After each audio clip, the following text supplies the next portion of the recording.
Welcome back to the Fuel Your Legacy podcast. Each week, we expose the faulty foundational mindsets of the past and rebuild a newer, stronger foundation essential in creating your meaningful legacy. We've got a lot of work to do, so let's get started.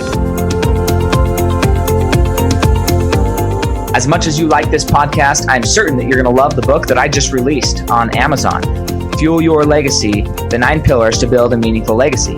I wrote this to share with you the experiences that I had while I was identifying my identity, how I began to create my meaningful legacy, and how you can create yours. You're going to find this book on Kindle, Amazon, and as always on my website, samknickerbocker.com. Welcome back to the Fuel Your Legacy show. And today we have another phenomenal guest. When I saw his one sheet and come across my email, I was like, man, I definitely want to have him on the show. I think that he can add a lot of value to the conversation of legacy and doing things that maybe are out of the ordinary, but adding context to why do we do the things that we do.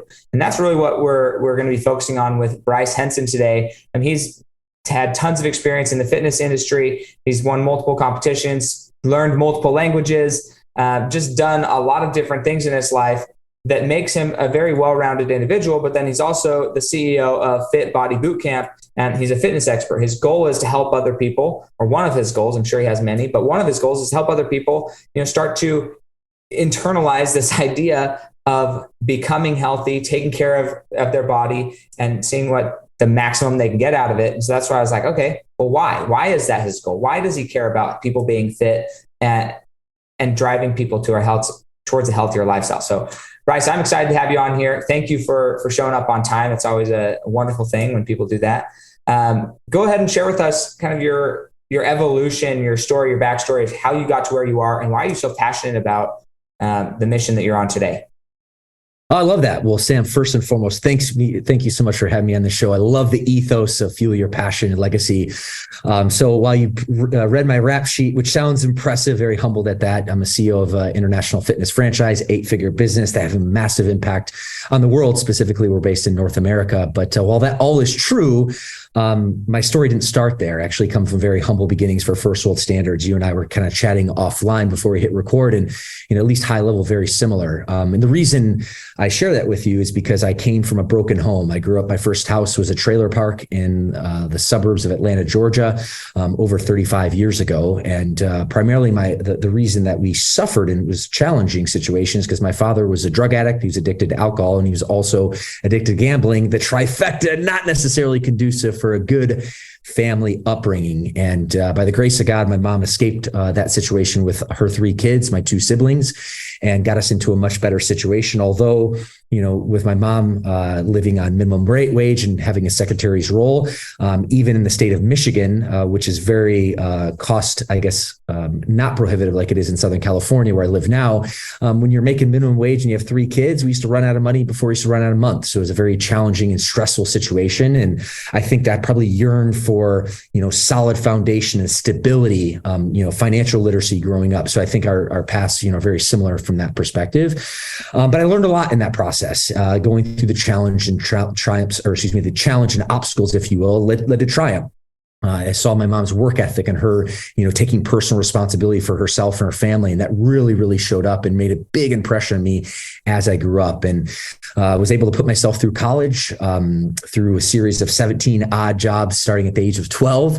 Then I graduated from Michigan State and I ended up getting an internship in Los Angeles, California. And this is in early 2004. And I was excited to be in California, the palm trees, the blue skies, the beaches, all that LA specifically has to offer, but also Los Angeles, Hollywood can be the plastic capital of the world, especially when you're 21 years young. You move from a very Midwest kind of upbringing. You're 3,000 miles from home, very little professional skills to offer the world. Not a lot of networking opportunity, or at least friends I had with me. But if you break it down, Sam, the foundational pain point I was experiencing, I didn't have fitness in my life. I didn't have energy, enthusiasm, confidence the way I do now. And I lived that way for a couple of years, transitioning from Los Angeles to Los Angeles. And then until a fortuitous situation happened. One of my best buddies from college moved out west, and his name was Adam. And Adam was my first fitness mentor. He had the 6-pack abs, the glistening muscles. All the girls loved him. I certainly looked up to that. So as we lived together, what Adam did over a period of 2 years, but really hyper-focused over a period of 6 months, is he introduced me to circuit training, he introduced me to lifting weights, he introduced me to clean nutrition, but most importantly, introduced me to coaching and accountability, because that coaching, that accountability, that guidance and mentorship is really what enabled me to continue to stick with the program, to stay consistent. And it didn't happen overnight. It took about a solid 6 months before my body started to take shape.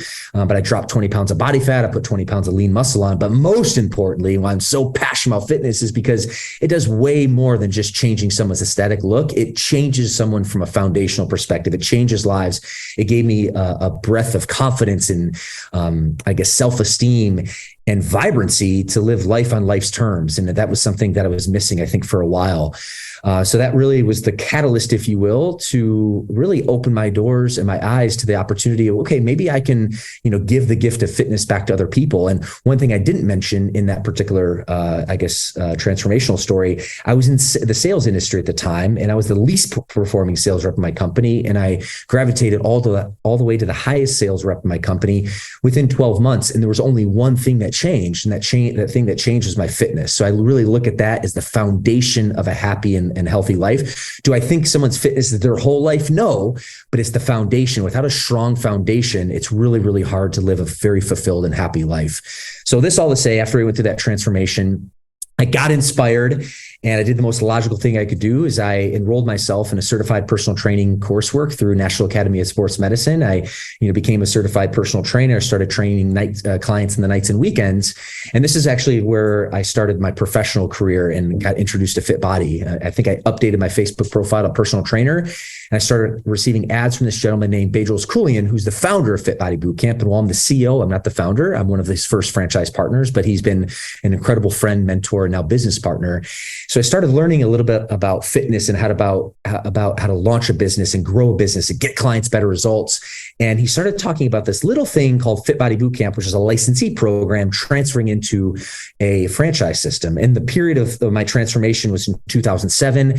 I got on Bedros' email list, started trading, clients in 2009, 2010. I did the necessary diligence. I ended up moving to South America for a couple of years, met my wife, had this incredible, experience with the newfound love and confidence of fitness it gave me. I always wanted to learn another language and live in another country. So it just gave me so much. But in any case, to kind of put a bow on it and give you some insight in terms of how I got acquainted with Fit Body Bootcamp, I started paying attention to, him talking about this franchising opportunity. And I did as much diligence as I possibly could. I put an express of interest, which is an application, and ended up doing the scariest, but also the most exciting decision of my life in early 2012 is I invested my life savings into this little fitness business, dream through Fit Body Bootcamp. And I launched my first location in a city called Yorba Linda, which is near Disneyland. And over a period of 6 years, scaled to 6 locations. I brought my family on board, my wife, my mother, my brother, my sister, all to kind of support, this little mini fitness empire, if you will. And then 2018 happened, and Bedros saw the growth of our franchise system. We had hundreds of locations at the time and wanted some more owner influence in the brand. And I was one of his most successful franchise partners. I had scaled to a handful of locations and developed a strong relationship with him. So with that all in mind, he extended the opportunity to become a vice president, which at first I took a step back because I'm a hard charging entrepreneur. I had my path set. But then it occurred to me, I could change more lives and impact more people from a franchisor perspective, supporting our franchise partners. And that was really the catalyst to allow me to take the leap of faith and join our franchise system at the headquarters perspective, which then eventually led to the CEO role a couple of years later in 2021. So high level, that is the origin story of Bryce, how this guy originally from a trailer park in Georgia, who moved to the Midwest, that used to be allergic to lifting weights, Taco Bell and fast food, the staple of his diet, then moved out west, became a personal trainer, started some gyms, and then, ended up being the CEO of International Franchise. Kind of a wild story, but that's really the foundation. Yeah, that's awesome. And if you don't mind me asking, how old are you? Because you look about my age, 30s. But well, I appreciate that. As of yesterday, I turned the big 40, so I'm 40 years young.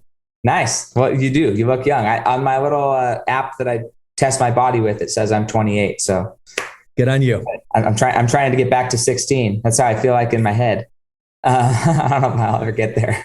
That's awesome. So I want to ask some questions here because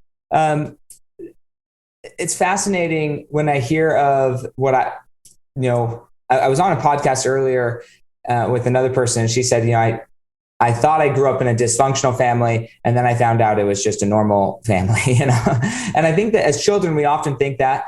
And I grew up in a family where multiple times CPS came around to kind of poke their nose into our lives, and we were all good enough at veiling what was going on that nothing ever happened, thank goodness. And now, 30, maybe not 30, I don't know, multiple years later, I'll say 30 because I'm 32. So multiple years later, though, our story worked out for the best. And I'm really grateful that we were never invaded and my parents are still married and not divorced and whatever.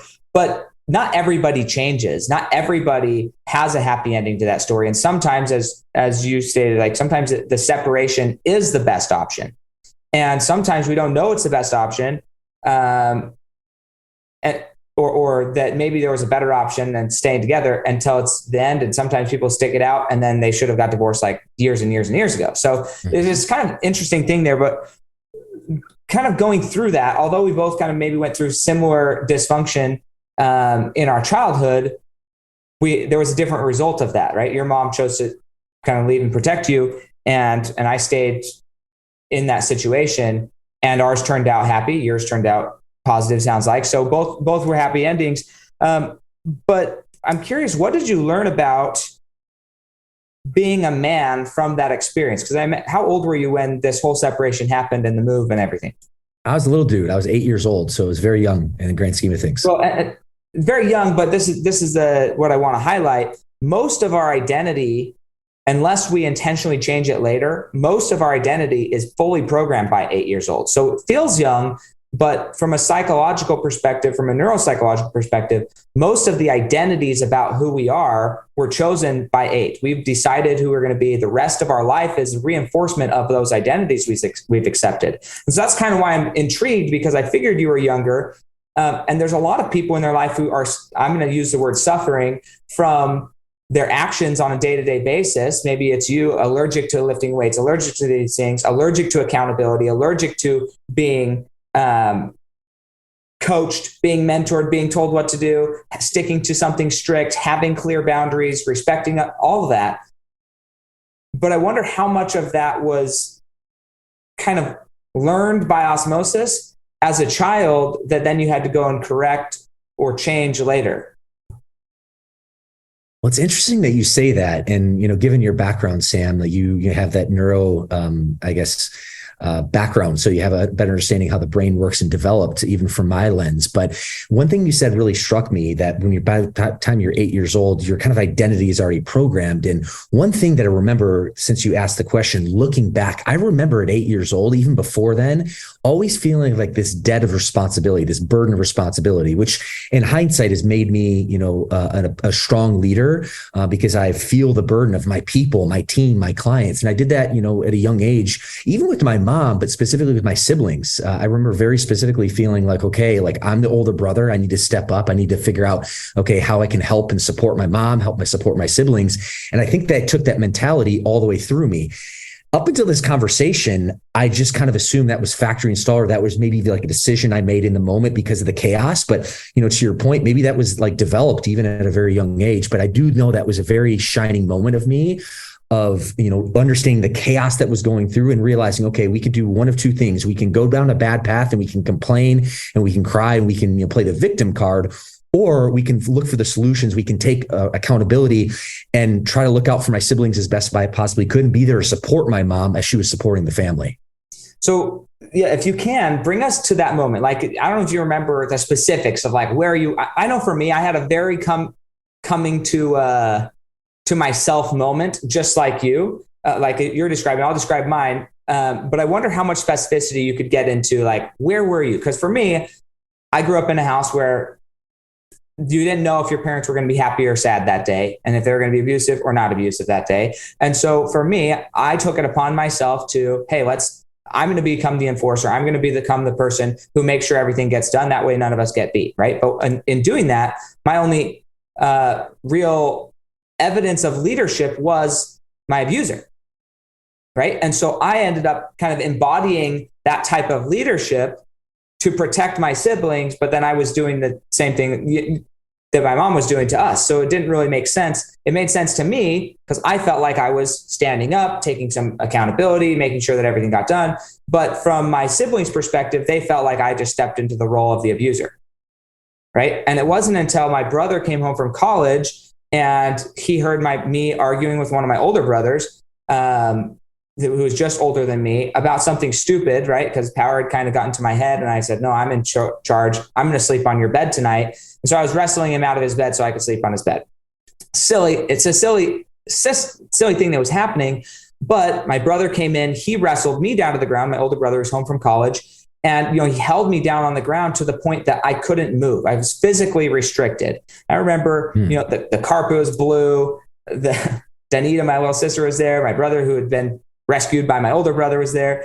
And he held me there. I'm kicking, screaming, like, what the heck? I'm trying to help you guys. And finally, once I gave up and I couldn't move anymore, I rock bottom, whatever, in this experience, he said, hey, Sam, this is how your family experiences you, like the energy and the emotion. When you walk into the room, they feel this restricted, right? Which was eye-opening because my whole self-concept was saying, no, I'm here to help people. I'm here to save people. I don't want them to experience what I was experiencing from my mom. And so it was this mindset shift of, oh, I have not been an effective leader. And from that moment on, I shifted really my entire how I operate with people in life. And I'm very much more forgiving. I'm still very assertive, but I'm very much more forgiving and saying, hey, can you get this done? Very much more permission oriented rather than, hey, this has to happen, go do it now. And so I'm just curious, like that was something very small in my childhood that completely changed their life. So I'm curious how, for that experience, when it finally clicked, I've got a fork in the road. What was going on? Like, what was the craziness? What was the commotion that was going on in your life that drove you to ask that question, which road am I going down for the rest of my life? Yeah, well, yeah, that story, that's a great question. So leading up to that point, I'm 8 years old, and I started to kind of sense that things were going off the rails a little bit when I was like 5 or 6. I kind of have flashbacks, if you will, but I remember, the arguments started to take hold, and they started getting like more aggressive, as like, the years, if you will, went by. But when you're a little kid, 3 months feels like years, right? So I remember this, like, very, very clearly going in the background and thinking to myself, like, this is a very chaotic situation. When my father would come, we didn't know what we were going to get. Was he going to be a sober father, or is he going to be, 3 sheets to the wind, and then an argument was going to break out? So it was a very volatile, kind of scary time frame. And then, what happened was, it's a blessing disguised as a tragedy. My father came home in a drunken rage and gambled a bunch of money away. And my mom, trying to, be there for her kids and family, of course, confronted and, called my father out. And that was unfortunately where the straw hit the camel's back, or broke the camel's back. A verbal argument broke out, which then turned physical. And before you know it, my mom was underneath my dad's grasp, being strangled and gasping for her life. She thankfully slipped his grip. And next thing you know, we shot out of there, and like a bat out of hell, we never looked back. And literally within a few days, we went to hiding with a neighborhood and with our neighbors for a few days. And then we ended up moving to the state of Michigan. So moving from Atlanta, Georgia to Detroit, Michigan, seemingly overnight, where my grandma took us in. And I think through all that kind of like chaos, going on, that was the foundation. But we ended up, my brother and I ended up going a few weeks before my mom and my sister, just logistically, it made more sense that way. And I remember, being enrolled in 3rd grade, talking with a very thick Southern drawl, very different than, the North, where it just got implanted. And my brother Barrett tells the story all the time, but we were dropped off at the bus site by my grandma. We had no idea where we were going. Turns out there was multiple schools on this bus route. So, we're kids from the South with a thick Southern drawl, like, very, very much standing out. And we almost got dropped off at the wrong school, but I, kind of took control of the situation, asked the bus driver, and it turns out he's like, no, we're going to a different bus or a different school. So we stayed on the bus for a little bit longer, got dropped off the proper school. But I remember walking in, my brother tells this, and we were both like super scared. I was, scared. He was scared, and trying to find out, where exactly we needed to go. And I remember walking up to the 1st grade, reading the names where my brother's name was listed there, and then going up and walking in front of the teacher and making sure that I connected with her, introduced myself, introduced my brother, and then also to confirm what time I need to pick him up, and then turn to my, brother as well and told him, okay, at 3:00, o'clock, Barrett, I'm going to come pick you up. And interesting, that was kind of a pivotal moment for me, for all the chaos and realizing that, okay, it could be a very challenging situation. I'm scared, he's scared. But at the end of the day, you need to be able to step up and handle things, even though that is a very trivial moment in the grand scheme of things, waiting for your brother, finding the right teacher, confirming with the teacher, and then also confirming that you're going to be back at 3 o'clock. But I think what it did is it set the tone for, this is now how I need to lead my life. I need to lead myself. I need to be there and lead others and be there for my family. So that could be a very pivotal moment that I remember from a flashback perspective that changed the trajectory of my life and what I wanted to aspire to be. Yeah, I think that's where it comes down to, the reason I'm asking such detailed questions here is every one of us, I believe, has experiences like this in our lives. And as a result of that, we choose these identities. Some people choose identities that are positive. Some people choose identities that they can never amount to anything. And I'm sure in your fitness mentoring, as you've gone through helping people make that transition, you've probably seen many people, as have I, people who are doing all of the right things fitness-wise, but mentally they're not in it, and it doesn't really produce the same results as when they get their mindset right. Then things start to happen more quickly because there's intention, there's focus, there's a belief that something can change, rather than like, oh, I'm doing this because I have to, versus I'm doing this because I have this vision of what I'm going to create. And those are micro things that understanding how to help somebody transition through that could be the difference of success or failure in a lot of people's lives in all areas of their lives, not just fitness. Oh, totally. Yeah. So I want to ask kind of the next question then. So you're seeing this, you got to take leadership. You move out to California.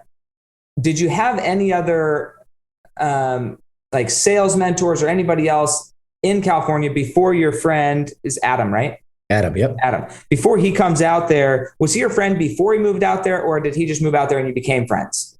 We were friends in college. We weren't best friends in college, but we were friends. And moving out west when he, came out a couple of years after me, he's 3,000 miles from home. I had laid, a little bit of foundation already. So, birds of a feather flock together. We, connected. And that's when our friendship, took off. But to answer your direct question, when I first moved out to LA, I was mentored, thankfully, by an incredible entrepreneur. The company I worked for at the time, was based in San Francisco. And this is before COVID and remote working was a thing, but I had a home office based in Los Angeles. And I used to run a career development program for college students. My function in the position or in the company was a salesman. I would recruit the students to join our program. And I was also recruit the employers to make them match, to be able to, set them up with an internship. So my functionality is a sales position, but being in Southern California, our program was based in LA. So I had the opportunity, connect in, different companies in the entertainment industry, the finance industry, et cetera. So my initial mentor and the entrepreneur of the company was 6 hours by car. However, he laid a really, really strong foundation for leadership, for visionary, and then really, cut my teeth on the sales industry, which became a really, really valuable skill set that I've been able to, take with me to this day.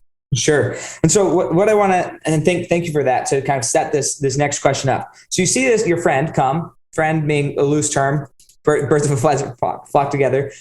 And he shows up and he's this dazzling, ripped, chiseled, beautiful human, tanned, oiled up. I'm just kidding. I don't know. I haven't seen a picture, but probably, right? He's just like something you saw from where you were. You looked in the mirror at yourself and you looked in the mirror, or you just looked at him and you start wondering something. What was the question that you asked yourself that made you want to change or become more committed to yourself? It's an incredible question. Very thought-provoking, because it's interesting, like human nature, we just go through life, but very few times do we actually take a step back and examine what was the fabric of that decision. For me, what I really admired about Adam, first and foremost, it was very easy to say his work ethic. And I've always had a strong work ethic, but really seeing him in the trenches, work out, lift weights. In fact, in college, we used to play pickup basketball. And then after the basketball game, Adam would go lift weights after that, which was just incredible. And I noticed that, but I didn't really, become apparent until we moved together, and seeing his work ethic, getting up really early. He's an engineer for a construction company, still is to this day. So his hours were really, really early. So I started to model that. It took me about 6 months to start modeling that. Then I started, to model his work ethic in the gym, his work ethic from a nutrition perspective. So I gleaned a lot of that. And that was the very first thing that I knew or I discovered. But the topical kind of result of that was just he glowed, man. He just had, a sense of confidence and, ease about him, not only with girls, but just like in the way he operated. And I think for me, seeing his level of confidence, enthusiasm, and his assertiveness, and then backed with a strong work ethic underneath, it really, really shaped me. And it made me realize that, okay, like I can achieve this too. But I got to be willing to put in the work. I got to be willing to put in the reps. And I also got to be willing to ask for help. But if I do those things, Adam's an incredible soul, some guy that I really admire and adore to this day, but there's nothing superhuman about Adam, with the exception of he has a quality and characteristics. He earned that trait that I want, and he's put in the work to do that. And I think that was really, really, it shaped my mindset early on from us living together. And how long were you in the sales career type situation before Adam moved in? I was there for about a year and a half, close to 2 years, but I would be a year and a half before we lived together. And so I was 18 months in my sales career. And then the following 12 months, I became the best sales rep in the company. Yeah. I think it's key to understand, like you had 18 months of doing the job, right? And so many times we have people who come into our lives and they're like, well, I'm doing it. And the difference is, how are you doing it? And not even how are you physically doing it? Did the process of the sales change that much? No, not at all. Not at all, right? What happened is you became more confident through your inner trust and inner commitments to yourself. And I think the note that I wrote down is like, hey, you wanted to have more energy, enthusiasm, and confidence. And you found that energy, enthusiasm, and confidence in this fitness mentor. He's not he was your fitness mentor, but he's an engineer, guys. Like, some people think, oh, I've got to go talk to this fitness person because this fitness person is going to be the one who changed my life. Maybe. And that was the route you chose, Bryce, to go and help people with their fitness. But he's an engineer. Mm-hmm. He's somebody who understands the mechanisms of success. And I think that's what we want to highlight. When you see something that somebody has, you might be shocked that you go up to an engineer who looks like he's always happy, or energy, confidence, enthusiasm, say, what's your secret at being the best engineer? And the secret is in the gym at 4 a.m. It has nothing to do with being an engineer. It has nothing to do with being smart or better with numbers or anything. It has to do with something completely different. And so often in our lives, the question that we have and the answer that we get are not always, we don't always think that they would go together. Mm-hmm. But then they do. But they do. Yeah. So I think that's a question of, a coaching and accountability, and seeing that, hey, once you do it, you think, well, there's nothing special about them. And that's another a big key is proximity, because it's so easy to put some of these people up on pedestals saying, oh, you're better than me. You can do it because of X, Y, Z. But the more proximity, closer you get to these people who are very successful in whatever it is their endeavor is, you realize these are just average, ordinary, normal humans who did something consistently long enough. Amen. That's really what it comes down to. You break it down. That is absolutely it. And, Sam, we were talking offline just about the foundation. One of the big ahas that you had in your life was financial literacy being like the foundation for, happier, healthier lives. Because let's face it, you're going to have problems in life no matter what. But if you have money problems in addition to all your other problems, things get even more challenging. So that was a huge takeaway that you had. And I certainly know that to be true as well for me. For me, going through my experience, I realized that fitness is the foundation. I had a very similar life. Like, I was doing all the same things, but I inserted this particular facet of fitness in the equation, and my results skyrocketed. So for me, that's why I love fitness, not for fitness sake, but for the foundation it provides you for all other angles at life. And so this is where I'm going to lean on your expertise. I don't know that much. I've interviewed enough fitness people that I feel like I can have a conversation and hopefully ask some meaningful real questions here. But on one level, pretty much everybody knows how to lose weight.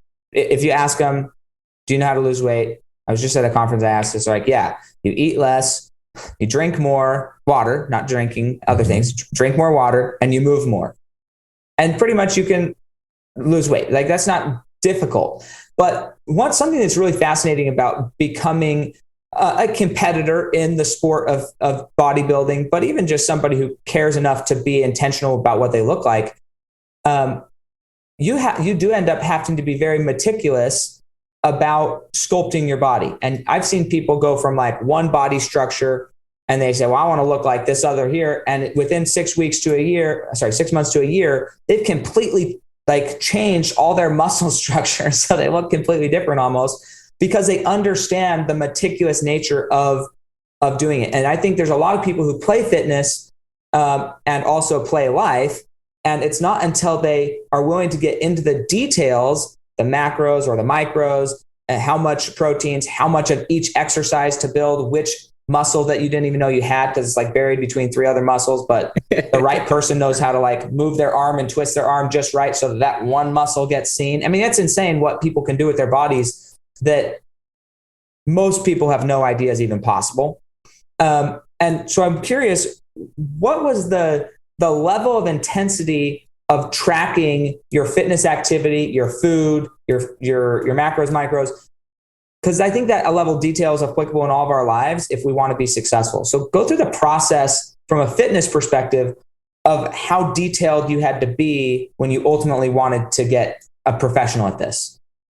Well, yeah, from going to amateur to professional, it's definitely a process. It's a stepladder approach. It's the evolution, if you will. So it didn't happen overnight. For me, when I first started training with Adam, and interesting that you mentioned this, Adam was up always early, but he knew for me at that period of time, now my team knows me as like an early bird, but I wasn't that at all. So he actually made a commitment that for the first 6 months, he would train in the afternoons or in the evenings after work, which was really, good on him and very grateful to this day. So my first, 6 months of working out with him, I trained 4 times a week. We train in the afternoons, and then I would clean up my nutrition. I didn't, track my macros. I didn't, get that scientific about it, but I would definitely clean up my nutrition. I drank a lot more water 4 days out of the 7 days, and then 3 days. So Friday, Saturday, and Sunday, I took cheat days. I'd eat sugar and things of that nature on the weekends. I used to drink alcohol, and then I wouldn't lift weights on Friday, Saturday, and Sunday.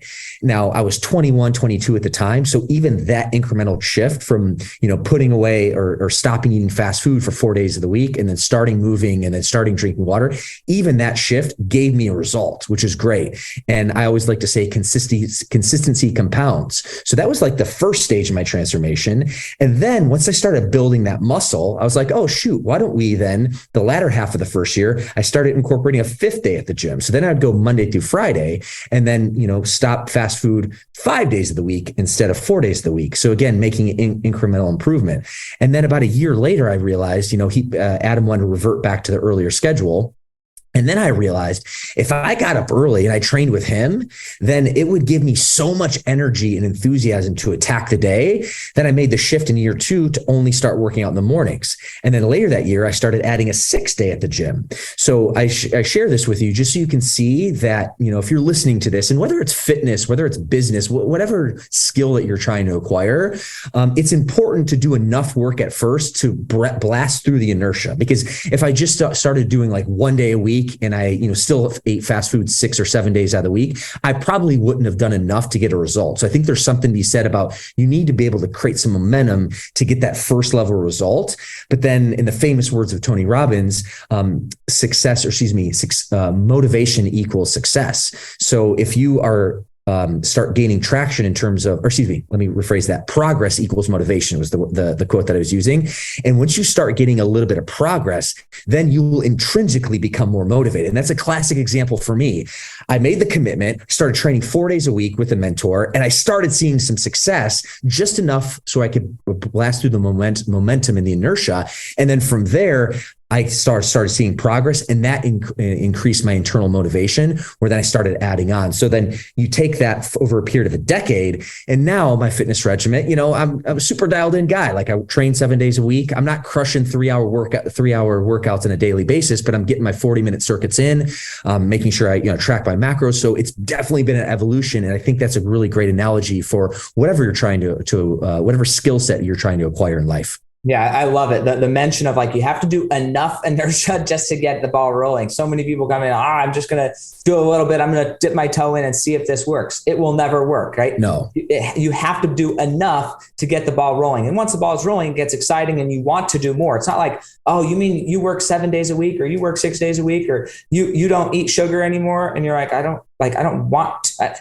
It's not like don't eat sugar, but like I don't want to. So it's that type of thing that it's hard for people to comprehend. But something I want to highlight there that, as you were talking, I was thinking the unintended consequences, the things that you learn from this process of, okay, I'm going to work out 4 days a week and I'm not going to eat fast food.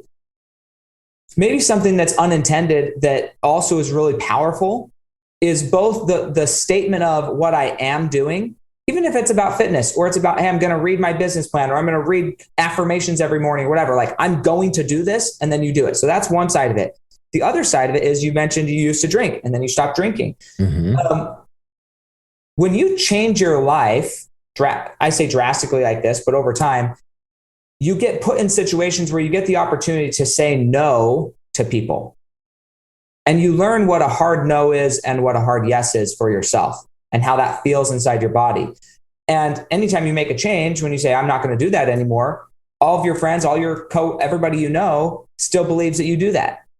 And so you have to say, no, I don't do that. No, I don't do that. No, it's not just this time. No, I'm not doing that anymore. No, I'm not doing that anymore. And learning to say no is a super powerful thing in our lives. I think that gets overlooked. I know for me, when I was slimming down for my health, just because I wanted to, my friend told me, the body you go into your 30s with is what you end with. And I was like, oh, geez. So I was up at like 190. I was like, I got to just cut some weight then.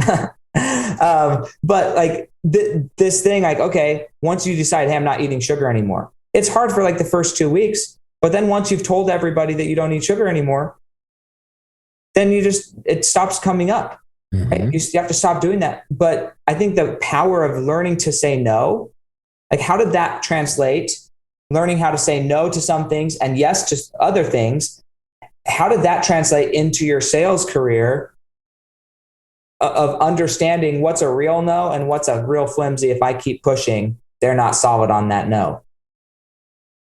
Yeah, that's a great question, especially as it pertains to sales, because I think in sales, it's a numbers game. It's a volume game. And this is why, like, you got to be healthy. You got to be fit. You got to feel great. You got to have some confidence. You got to stack wins in your life in order to be a salesperson, because you're going to get, at the end of the day, even very successful salespeople get rejected more times than they don't. One thing that you talked about was, the guarding your time and making sure that you only say yes and the right things. And that's really, really important, as you're able to lead yourself and then lead your team and lead your company.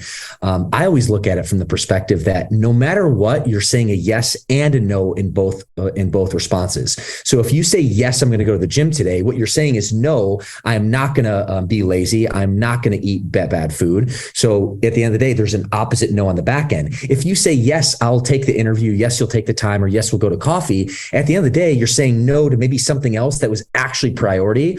So saying no on the front end is hard. And there's a social stigma to it, because again, human nature, we're tribal beings. We want to help and connect. And that's why if you do have to say no to someone, it doesn't feel that great, but it's really, really important to understand what's the biggest value and drivers in your life. And you have to protect that time. You have to protect those drivers, because if you say yes to something that's trivial, then what you're saying no is to something that's important. So that's really, really important, not only from a leadership perspective, but also, to your point, from a sales perspective, as you continue to move forward in your career.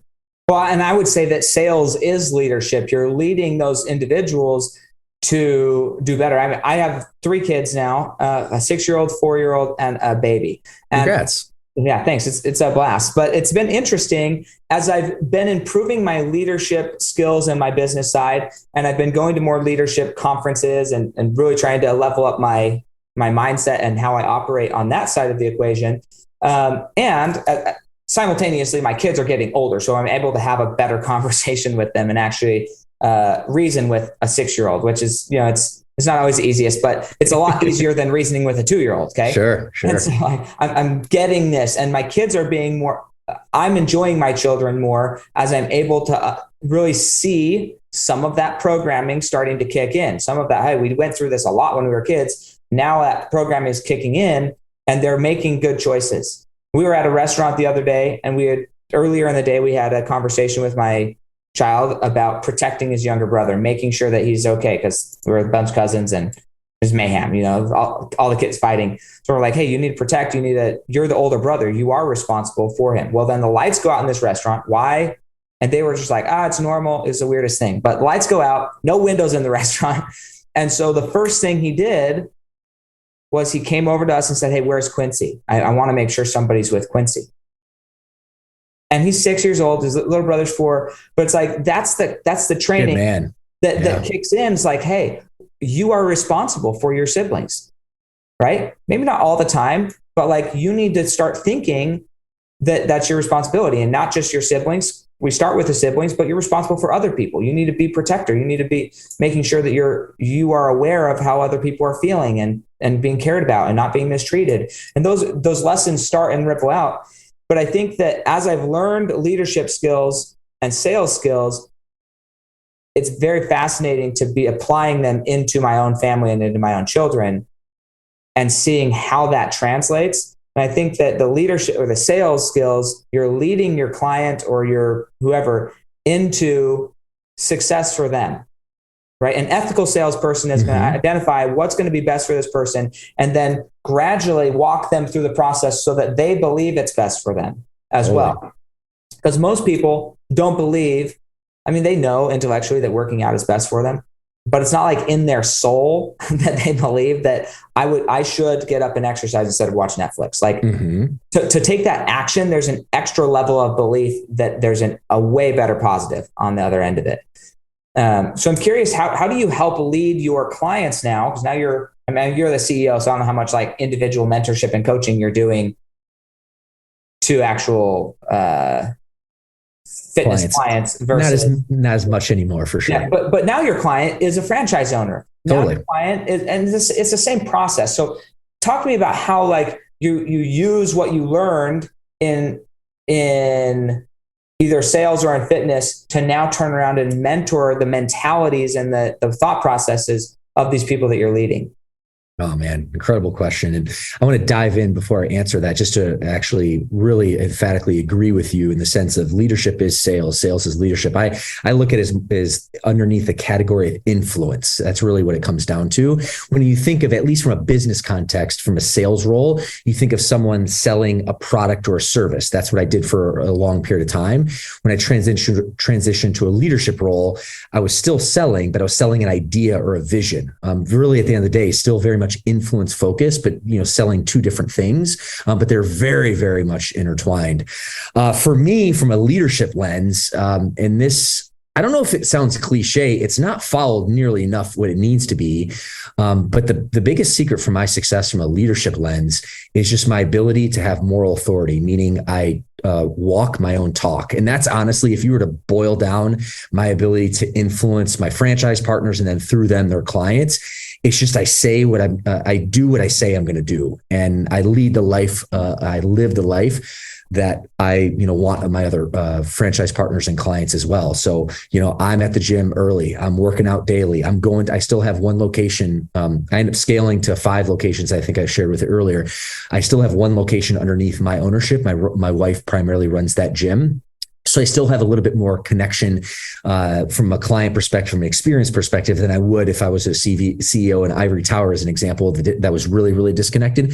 So I still have a little bit of that, but my focus is now really on leading and showing the way to our franchise partners. And I just do that, but with my own location, working out and following the program. And we have a nutrition coaching app, and I follow that particular app as well. So really, if you were to boil down my biggest secret to success, if you will, is just leading by example. And what I found is when I lead by example, when I, live a healthy lifestyle, when I work really hard, when I ask my team to do the same thing, it just becomes a lot easier and my influence is a lot stronger. And I'll be very honest with you, it wasn't always that way. When I first started my leadership journey, I made a lot of missteps. I didn't lead by example. In fact, the story that I shared with you that I stopped drinking alcohol is, it turns out, if you can believe, even though I knew growing up that my father was not a recovering alcoholic, but an alcoholic, alcoholic, I too am affected by whatever you want to call it, the allergy of the body and mind. But it was a very humbling moment realizing that I was an alcoholic. So December of 2017, I made a decision when I realized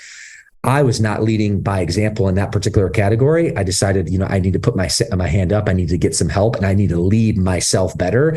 And once I did that, it just opened up a whole nother level of leadership. So it's a work in progress. And while I'm very proud of the efforts and the action I've taken, I still understand that the mountain's still tall. There's still, a big road ahead of me, that I still need to, have a white belt mentality on a daily basis and realize that I need to take massive action. I need to listen, learn, get better myself, and then lead by example. And that's the formula that's worked for me.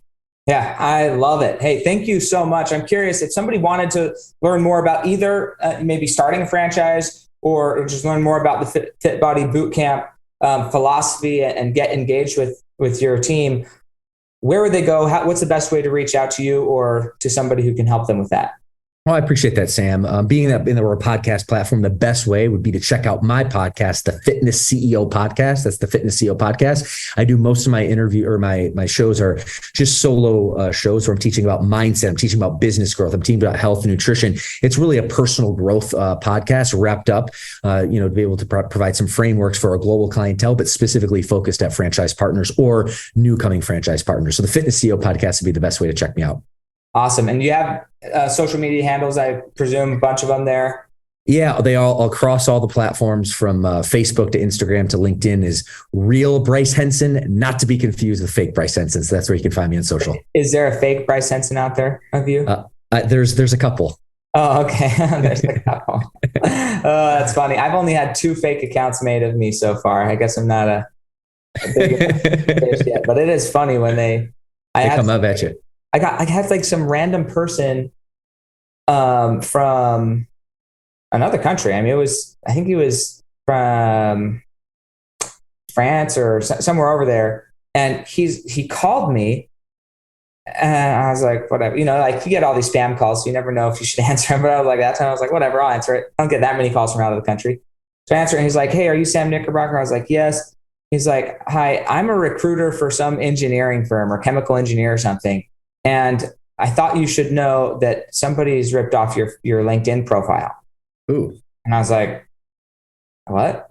He's like, yeah, this is the guy's name. So I go search the guy's name. Sure enough, it's got my picture. It's got like stuff about my family. And I was like, but then they had changed all of their work expertise to match this chemical engineering thing. Anyways, I was like, what gives? I mean, that's so random that somebody's ripping your stuff. Anyways, I don't really care, but it was really funny. And I also thought it was funny that this random guy called me off my phone number that was on LinkedIn to inform me that somebody had scammed my profile. Anyways, it's just like, good. You got to watch out for the fakes out there. That's why I bring it up. So no, that's good. Cool. Well, hey, I appreciate you coming on so much and sharing your light, your knowledge. Now you get to glow, and that's incredible, right? You have the energy, the enthusiasm. I've got to figure out how to get these videos on YouTube because this guy is all in.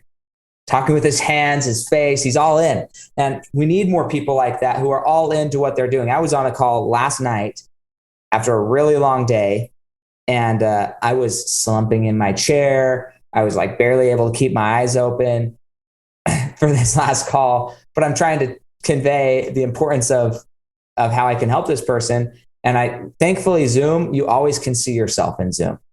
So I'm seeing myself. I'm like, nobody wants to listen to me right now. And I know this is so stupid. So I'm like, okay, shot of energy. And the whole call shifted gears and it ended up really positive. But it's like how you show up and the level of your like intensity, enthusiasm of your voice and what you're sharing and how excited you are about it. That matters way so much more than we think it does. And I think to be aware of how you're being perceived, maybe you're not even being perceived that way, but how your energy and your body affects yourself is the major win, especially when it comes to fitness and being intentional. So totally, it's everything. So I couldn't agree with you more. Yeah. Well, hey, thank you so much. And we will catch you guys next time on the Fuel Your Legacy Show. Thanks for joining us. If what you heard today resonates with you, please like, comment, and share on social media. Tag me. And if you do give me a shout out, I'll give you a shout out on the next episode. Thanks to all of those who've left a review. It helps spread the message of what it takes to build a legacy that lasts. And we'll catch you next time on Fuel Your Legacy.